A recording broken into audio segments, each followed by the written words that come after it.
So welcome everyone to our latest webinar that we're doing. This one's specifically for both employers and employees on the Kickstart scheme. So for anyone that doesn't know about the Kickstart scheme, if you're any employers out there, then feel free to get in touch. We could tell you how great it is for business and how great it can be for a young person looking to get a great opportunity. So I'll pass you over to Anna now, who can introduce herself, talk about the subject she's going to speak on, which is her specialist area. So over to you, Anna. Lovely, great. Thank you very much, Mark. Warm welcome to people on the session and obviously those who might be listening in afterwards. So today's session is in the kind of like the topic, the umbrella topic of mental health and wellbeing, but this session today is particularly looking at productivity in the workplace. So what I'm going to do is I'm just going to get my chat box up and then just start playing slides here. I just want to make sure that I can sort of see the chat box in case there's any sort of questions or comments that come in as we go through. So today's session all about sort of productivity, working smarter, being efficient, all of those kind of things, which, as I said, sort of falls under very loosely the umbrella of mental health and wellbeing. My background is that I've had various corporate roles in HR and marketing, and then I've been doing training and coaching for a number of years now, and sort of delighted to be part of the Kickstart scheme, doing these training sessions for people. What I'm going to go through with you today is thinking about how we can work smarter.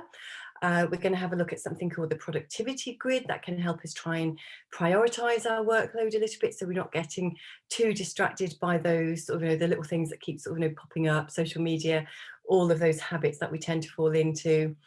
We're going to have a look at some of the things that can help us create productive minds. So this is where it fits into the mental health part of it. And then how can we manage and mitigate some of those distractions? So when you're feeling a bit sluggish, when you're trying to concentrate, when you're trying to get a project done or a piece of work completed, how can we sort of minimize those distractions that take up quite a bit of our focus and attention away from the task in hand that we're trying to be doing? And we're going to have a look at a formula for productivity. Please feel free to ask any questions as we go through the session. You're welcome to either take yourselves off mute or put stuff in the chat box if you wish. Excuse me. Also, the session is designed to be interactive, so there's various points throughout the session where I'll be asking you questions, and I really do invite you to comment in the chat box for me, please, as we go through.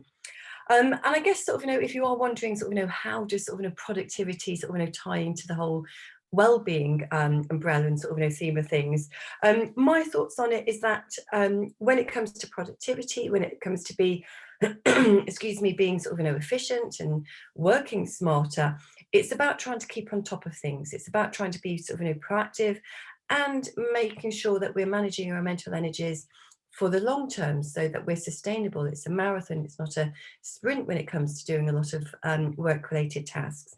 And it's ideally trying to help us prevent burnout, ultimately. When it comes to mental health, as you may know from some of the other sessions that we have a look at, where we go into a lot more detail about mental health and wellbeing, is that the key message is that we are all on a continuum or a spectrum of mental health somewhere. And ideally, we want to try and support people and help people keep at the upper end of that spectrum, so keeping at the healthy end of the spectrum.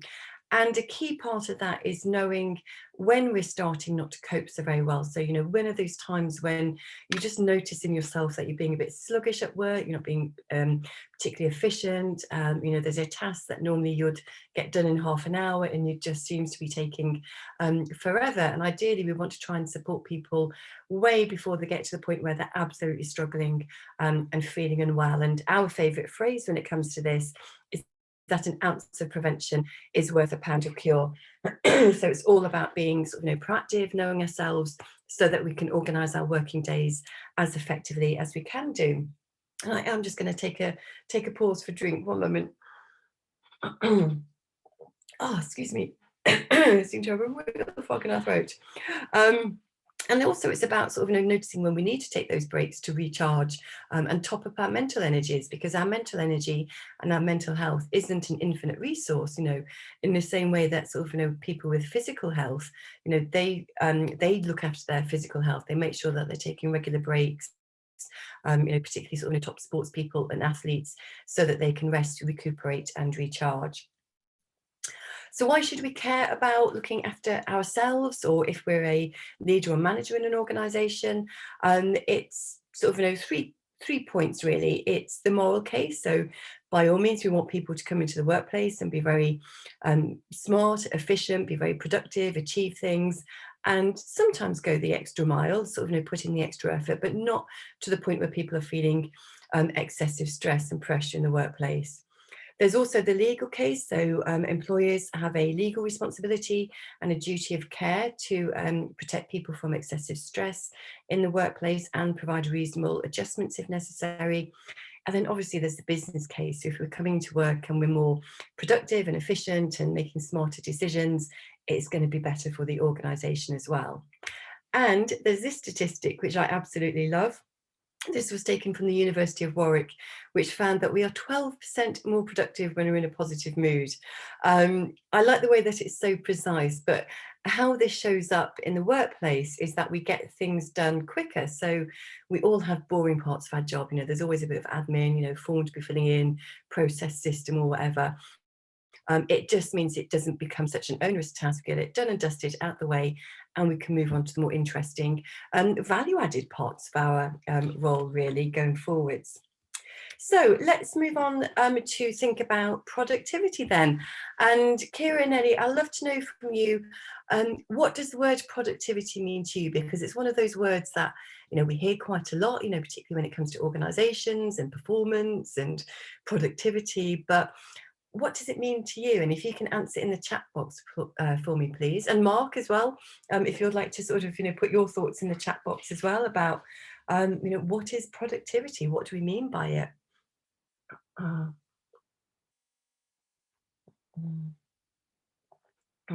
So Mark saying there in the chat box, getting stuff done on time. Yeah. Kira saying, making the most of your time, filling your tasks efficiently and to the best ability, getting the important and the urgent things done as well, making the most of your time. Yeah, and that's really interesting, sort of, Kira and Ellie both sort of, talking about making the most of our time, because I think, traditionally we thought about productivity, I guess, more manufacturing, sort of, robotics, and how quickly can we get the machines to operate, to sort of, make all the bits and pieces. But now it's about using our times efficiently and effectively, and making the most of those times. And as Mark says there as well, sort of, trying not to waste too much time getting distracted, which we are going to do from time to time as human beings. We're going to, particularly with social media, we're going to be distracted. A cat or a dog or something amusing pops up, we're going to sort of, have our minds diverted to that. But thank you very much for your thoughts and insights. And I guess one of the typical images that we think of when we think about productivity is this high-speed living. It's that pressure, it's getting those, those things done, but actually getting more and more things done. But actually sort of productivity, as you've all suggested there, it's about the effectiveness of productive effort. So it isn't just about doing more and more and more and sort of filling the time that we've saved by doing more tasks and taking on more responsibilities. It's thinking about the outcome, what is, what's the purpose, what are we trying to achieve by being productive? And it is about doing things more efficiently and working smarter. So not just sort of getting things done quickly and then thinking, well, I've done that in half the time that it would have taken me, I can now do some more stuff. It's thinking of it on a sort of, a bigger scale than that. And when it comes to productivity, it isn't about the quantity of the output. I mean, I guess traditional sort of business management textbooks would have looked at sort of, output in terms of like the number of widgets that a factory machine could make.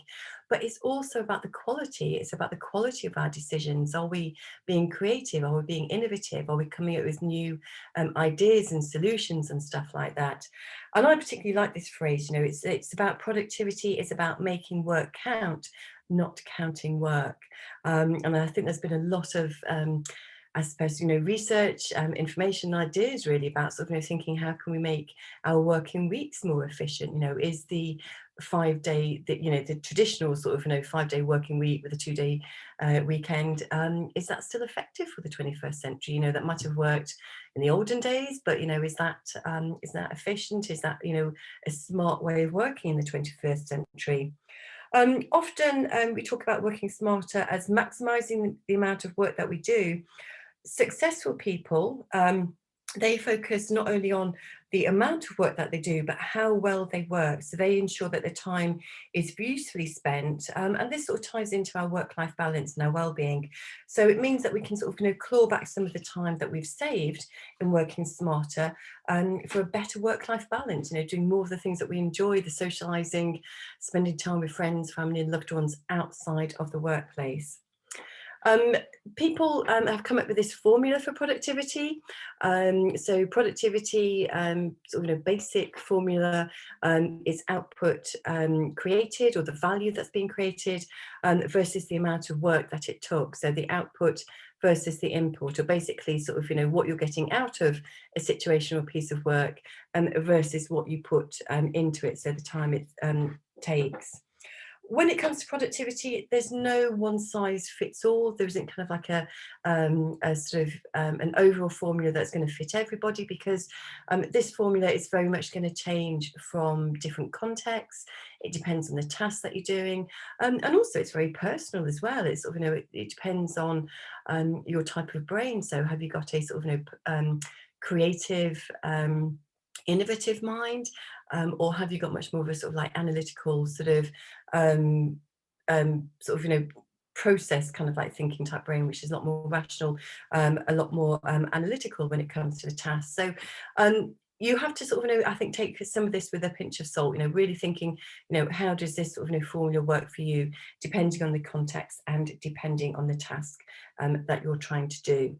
But we're going to come on to some sort of top tips for how we can sort of implement this formula as we go through. But first of all, I'd like to know from you again, what helps you to be productive? Because we're not starting from scratch here. We've gone through school, possibly college, we've got various work experiences. So what have you noticed that helps you being productive? When you're in that, in the flow, when you're in the zone, when you think, yeah, I'm getting things done, I'm sort of, not being easily distracted. What are some of the things that have to be in place to help you? And again, if you can answer in the chat box, please.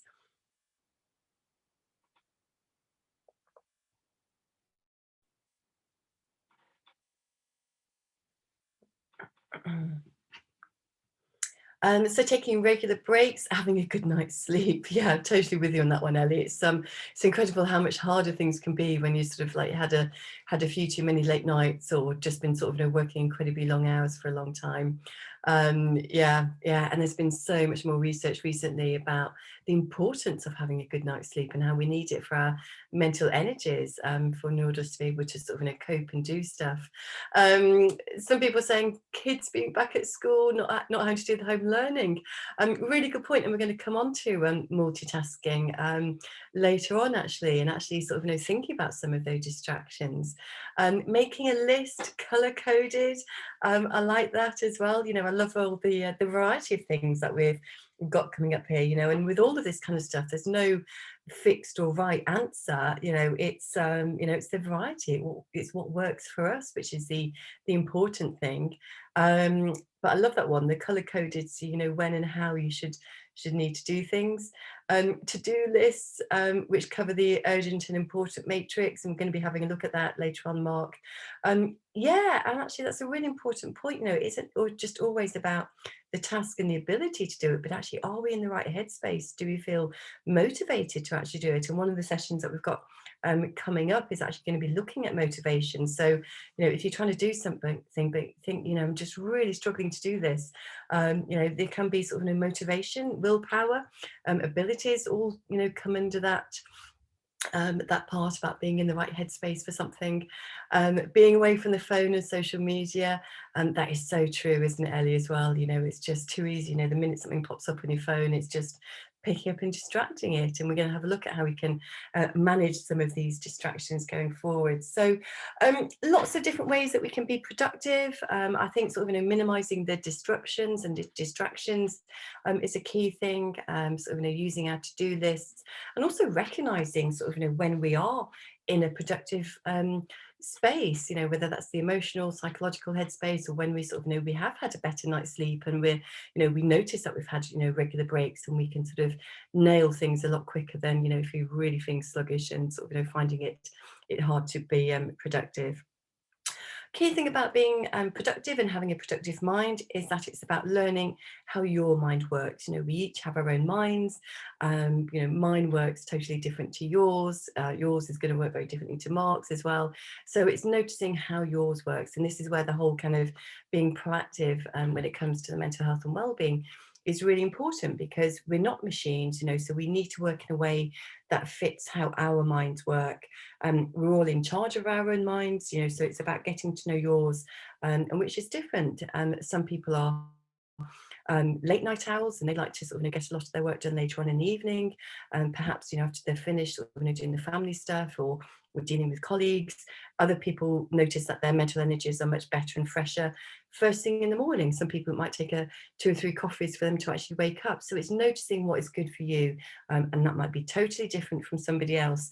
And again, I think sort of the silver lining of the pandemic is one of the the things that has looked at those work routines as well. And we don't have to do the 9 to 5 and be in the office at the same time. For some people, if they work really well 6 o'clock in the morning, they want to get up and get the majority of their work done then actually there's a good case for for looking at more flexibility in organizations. So I think it's going to be quite an interesting time sort of going forwards in the 21st century, how offices and workplaces are going to be formed and structuring.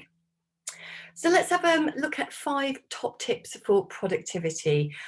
Some of these might be ideas for you to consider. There might be things that you're already doing, and it is just a matter of thinking, am I doing this on a regular basis? Have I created it into a good habit? Because with all of this stuff, there's one thing knowing it, but there's another thing actually doing it on a regular basis. But think about what's going to work for you, and also think about the flexibility in applying it. These top tips aren't there to be rigidly sort of done, not here to be prescriptive. These are some of the ideas taken from research, but think about how it might work for you in real life. First one, probably not too surprisingly, is getting organised. So this is about knowing what you have to do and when you have to do it. So it's the mental discipline of organising tasks, and that's absolutely fundamental to being productive. We all have our own ways of being organised and organising things, and it's about having that sense of focus. So it's about knowing that other things are being maintained, because what often stresses people and sort of distracts them from being productive and working efficiently and working smartly is that they're constantly worried that they've forgotten something. Particularly when we're busy, we've got lots of plates spinning, we can get that sense, have I missed something? Is something sort of going to sort of drop off the radar a little bit? So a to-do list can be really important. It can be sort of a great way of doing this, because then it kind of gives us that kind of like that mental ease that actually our minds can calm down, because we know we're not going to forget something. We've got it written down somewhere. So to-do lists are incredibly common.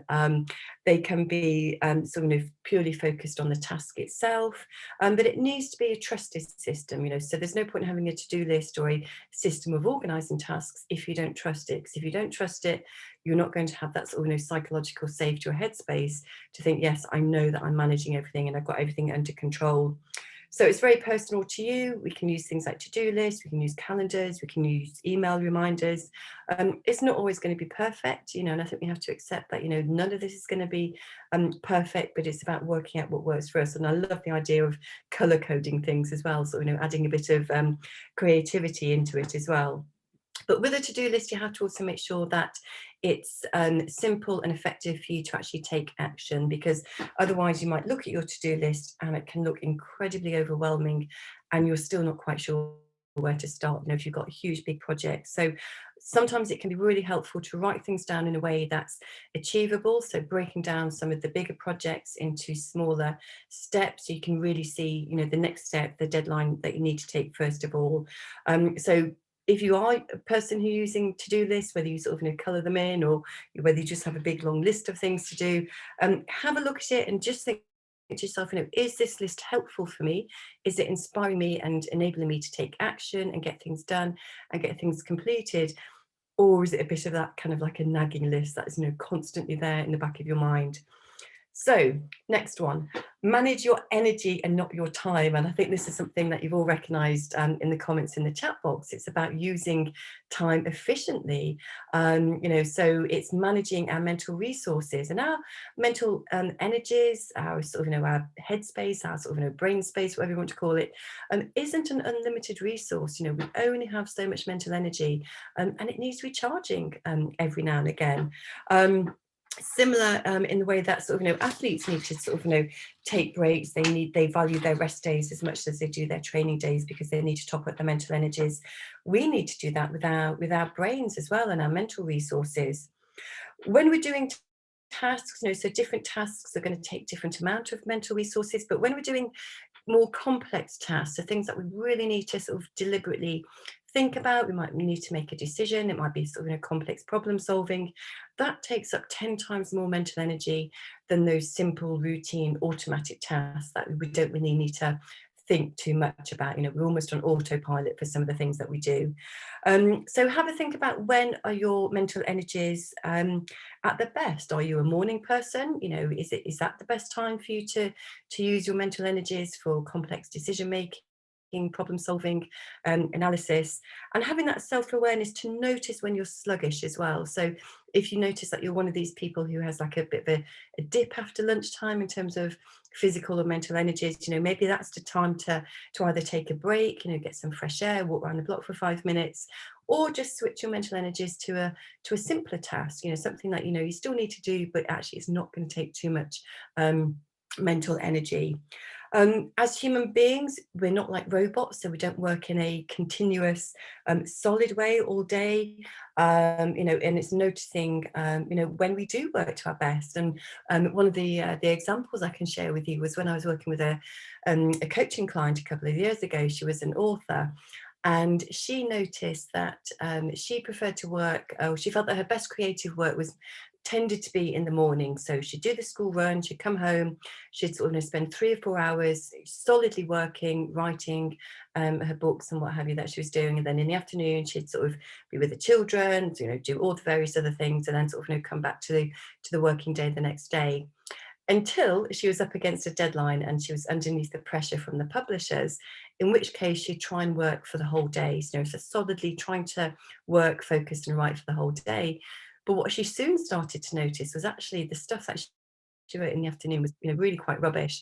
And when she sat down to review her work the following day, vast majority of it needed either very, very heavily editing, which took a lot of time, or totally scrapping and starting from scratch. So for her, it's about noticing, when her mental energies were at their best in order for her to be most productive and working smarter.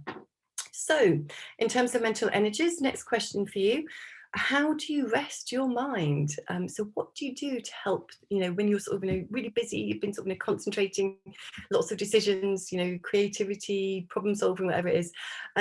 What do you do to switch off, rest, relax, recharge, restore those mental energies so that you can come back feeling a bit sharper, the next day or later on in the day? So again, if you can answer in the chat box, please.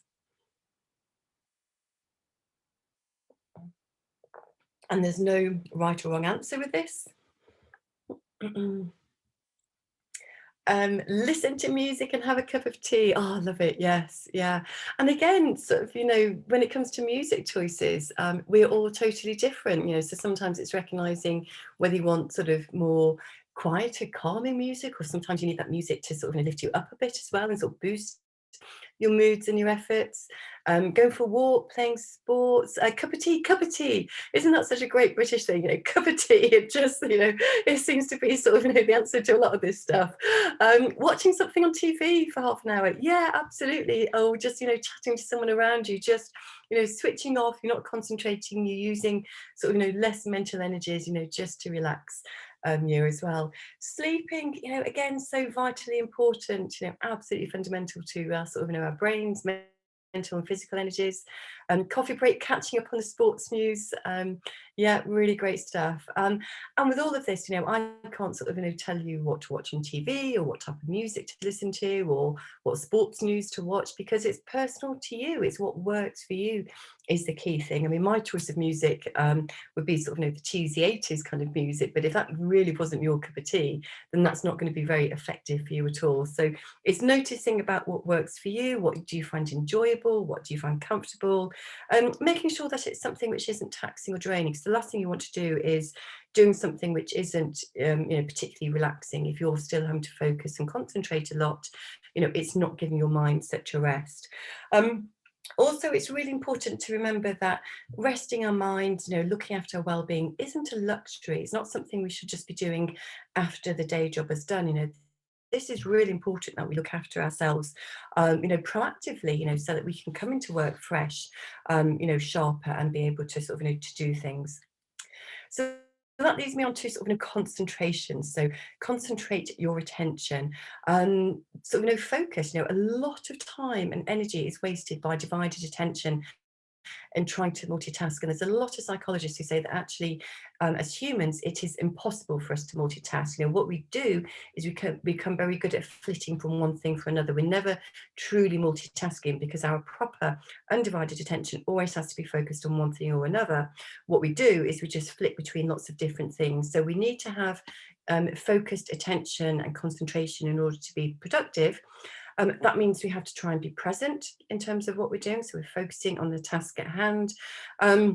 And trying to minimize some of those distractions as well. So we've spoken about the social media, the news, those kind of like little things that keep popping up. So I would absolutely recommend that if you are trying to do a piece of work that is going to take a bit more mental energy, concentration, attention by yourself, switch off anything that can be distracting for you, because each time that we're interrupted by something, we don't pick up on the piece of work or the project where we left off. We have to go back by about sort of 20 minutes or so to recap and then pick up. So if you're trying to do a couple of hours work and you've got half a dozen interruptions, that's a lot of time that you're having to sort of recap and catch up on. So there's no such thing as multitasking, and minimize distractions as much as you can. Which leads me on to the next question: is how do we do this? What do you do to minimize distractions, when you know that you need to get down to a piece of work and concentrate and be focused? Again, answers, top tips, ideas, insights in the chat box, please.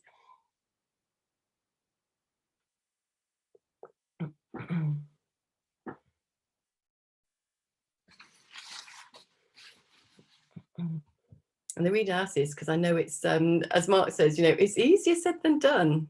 And I think particularly 21st century, when we've got all of this stuff around us as well. So it is difficult, actually, isn't it, when you when you start thinking, like, how do I do this? So leaving the phone in the other room, yeah, absolutely. And there was a piece of research that I read, Ellie, that was saying that one of the reasons that they say that we shouldn't have our phones with us at the dinner table, because it affects concentration. So even if people have their phone face down next to them at the dinner table, it's going to deplete the conversation levels, because even though we're not looking at it, we are still distracted just by its presence there. So putting it into another room totally is a really great distraction. Yeah.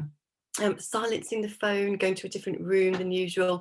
Yeah, sometimes having a different sort of area can be good. We can then associate sort of different rooms for different kind of like pieces of work. Some people say that they quite like going to cafes when they're trying to do work, because they can sort of they can get into a different environment as well. And I think sometimes a change of environment can be a really good thing for us. There was a piece of research I read that said that if you're trying to be creative and come up with ideas, if you're doing sort of marketing or advertising or something like that, the kind of sound level in a cafe is supposed to be ideal, because not everyone wants total silence, because that in itself can be sort of slightly eerie and distracting for people. But again, we're all different. For some people, it has to be incredibly quiet. They can't deal with any distractions. For other people, they like a bit of background noise or having the radio on. Mark was saying that he struggled, not getting out to cafes and that background noise. Yeah, we can get that buzz. We can sort of feel motivated, and that's what a lot of people are saying about being in the office and not being in the office. Particularly when you're feeling a bit sluggish and you find it difficult to be motivated and concentrate. You haven't got those other people to pick up on and give you that boost. And when you're in the same four walls, oh yes, I think a lot of us have been feeling like that. So managing distractions relies on interruption management. Again, it's sort of noticing what your biggest interruptions and managements are. So switching off notifications, but it is easier said than done. But it's really important that we do it so that we don't get sort of distracted and sort of deplete unnecessary energies too much. Planning something nice for after work, yeah, the whole kind of like rewarding ourselves. After work as well can be a great motivator, and you think, right, okay, I'm going to work till 5 o'clock today, and then when that comes, this is what I'm going to do. Absolutely fantastic. I love that idea, Ellie. Yeah, really nice one. Also focuses the mind as well, I think, when you've got a bit of a deadline. Build productive habits is the next one. So that can be a number of things when it comes to building productive habits. It can be automating regular tasks that you need to do. So again, we're not spending too much additional mental energy. It just becomes routine. We're on autopilot. And practicing skills as well is an important one. So what we do, what we practice, what we do repeatedly is what we excel at. So for most people in the 21st century, we are probably excelling at answering emails and listening to Zoom calls at the moment, I imagine. So are you creating poor habits, or are you creating those positive, healthy habits and the good routines as well? Again, link it in the analogy with sports people. Sports people, they spend all their days practicing their skills to be the best sports people that they want to be. Chess players spend their time practicing chess. Musicians spend their time practicing their musical instrument. So if you want to build up a productive habit, you need to practice the skill. When it comes to routines as well, our brains like an element of predictability and routine. We thrive on that kind of thing. And it's about saving our mental energies for the bigger and the more important decisions. So Barack Obama, when he was in office in the White House, he was famously interviewed, I think it might have been Vogue magazine, asking about his mental health and well-being and stuff like that. And he said one of the things that he does is he routinizes as much as he can. So even from the clothes that he wore, so he always wore the same type of suit every single day, so that he wasn't having to sort of waste too much mental energy thinking about what he was going to wear every day. He could save that mental energy for the bigger decisions and the more important things that he needed to focus on. It's not about becoming robots either. So when we say sort of automating tasks and developing those routines, it's about simplifying things. So it's thinking about what are the IT things that we can use? There's so many things available for us at the moment, from sort of anything from managing our receipts, if you need to look after your receipts, accounts and stuff like that. There's various apps, there's various systems that we can put in place to help us to routinize things and just make things a bit more effective. But the key thing is to notice what you need, for the task that you're doing and what's going to work for you. And then the final tip is saying no. And I know this is sometimes really difficult. Again, it's not easy, but our time, our mental energy, and our attention is limited. It's not an infinite resource. And we can come into a bit of a habit of saying yes. It can be easy to sort of, people please, particularly if we're perfectionists. So we need to learn to say no in sometimes. And I like that phrase in the box there where it says, in order to say yes to your priorities, you have to be willing to say no to something else. Even the best productivity ninjas can't do everything perfectly all the time. Your to-do list may be infinite, but your mental energies aren't. So make sure that you're not over-promising and under-delivering things. So when it comes to sort of, taking on work, taking on sort of projects or tasks, make sure that you can sort of, prioritize things, using whatever work system works for you. And before committing to things, consider also how you're feeling and the other tasks, responsibilities, both inside and outside of work, that you have also got going on at the same time. So any questions so far in some of the productivity tips? Is that all okay?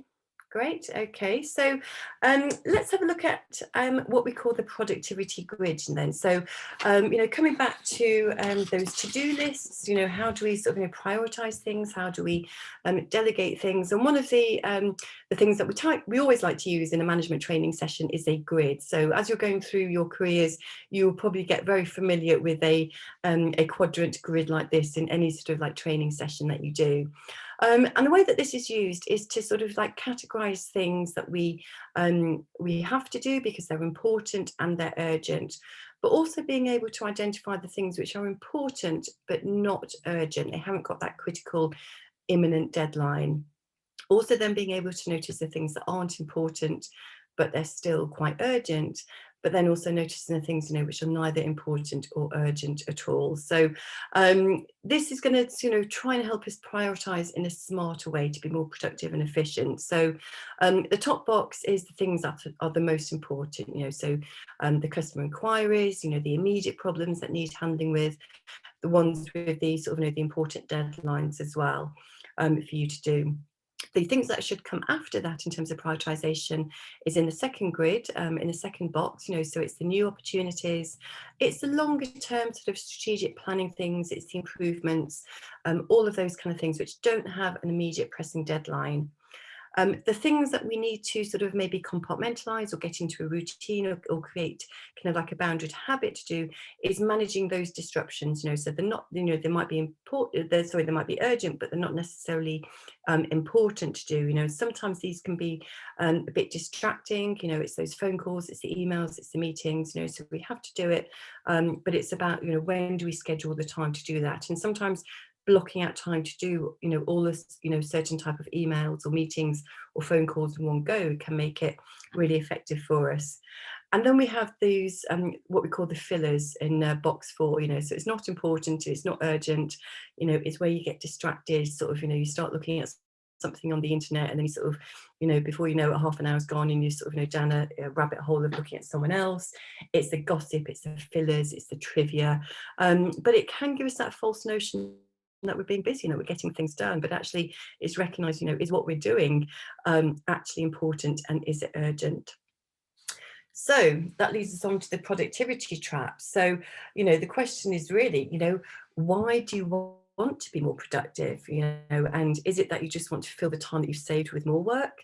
Are you working longer hours, or working even harder? Because that's not really what my idea of productivity is. Because if you're just filling the time that you've gained with more work, then you haven't really gained anything, to be honest. So leads me on to my next question. What does success look like to you? So, so when it comes to being productive, working smarter, getting things done, why is it important to you? What does success look like to you? And again, if you can answer in the chat box, please. Yeah, so getting the to-do list finished. And I'd also ask a follow-up question to that. Is that getting the to-do list finished quicker so you can go on to do something more interesting, exciting, social life? Still having a bit of balance with the rest of life? Absolutely. If you do work that you like and want to do, and you do what you need to do while enjoying it, yeah, absolutely, feeling very happy and proud after work. And that's so important, isn't it? That sense of achievement, we've achieved something at the end of the working day. That's a really great feeling. It's very positive, it's really good for our well-being, it can be very motivating. And that's why when we have a look at pressure and stress on one of the sessions coming up, that actually sometimes, not having enough work to do can be a bit draining for us, because you're filling the time, you haven't really got anything that's too urgent or important to do. And when you're clock watching and the task is filling the time available, that can be draining and you don't have anything to sort of reflect on and feel proud of at the end of the working day. So again, a lot of this stuff is about balance, but also when it comes to productivity, it's about it being personal to you. So thinking about, why do you want to be more productive? Coming back to Kira's point, is it about, meaningful work, something that you like, something that you want to do, something that you enjoy doing? And what are your short-term and long-term goals? and what does a good work-life balance mean to you? So it's all of these sort of things combined. It isn't just about the task. And actually, I think the whole concept of a work-life balance is a really good companion to productivity, because we want to sort of create more free time for us. For some people that means getting their to-do list done, but in half the time.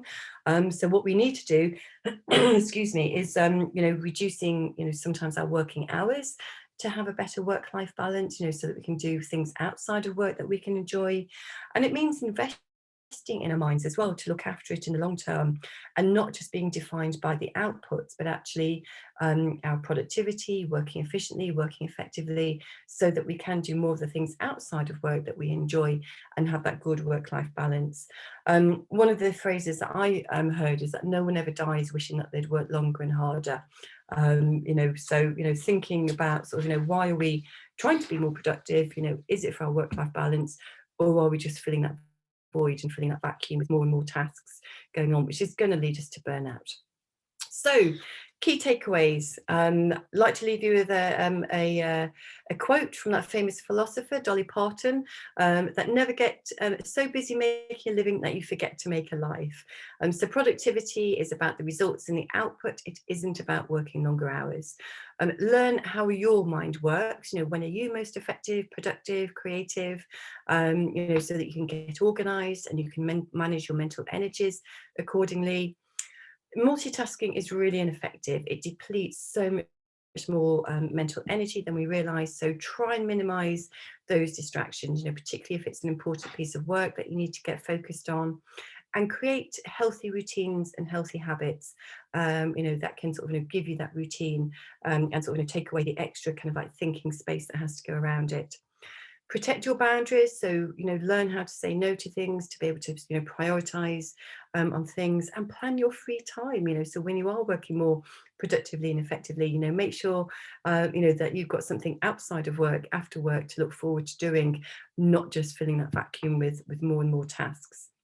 So I would love to know what you're going to take away from this session that's going to help with your productivity, because, no doubt some of this stuff is familiar to you. Some of it might be a bit of a refresh, but the key thing is actually doing something with it and doing something about it. It's the biggest difference between knowing it and actually doing it. So again, if you can just one last time put what you're going to take away from this session to help with your productivity in the chat box. And while you do that, I'm just going to leave you my contact details. So if there's anything that you want to sort of pick up on afterwards, please feel free to drop me a note. So what are you going to take away? What are you going to sort of one key action that you're going to take away to be more productive?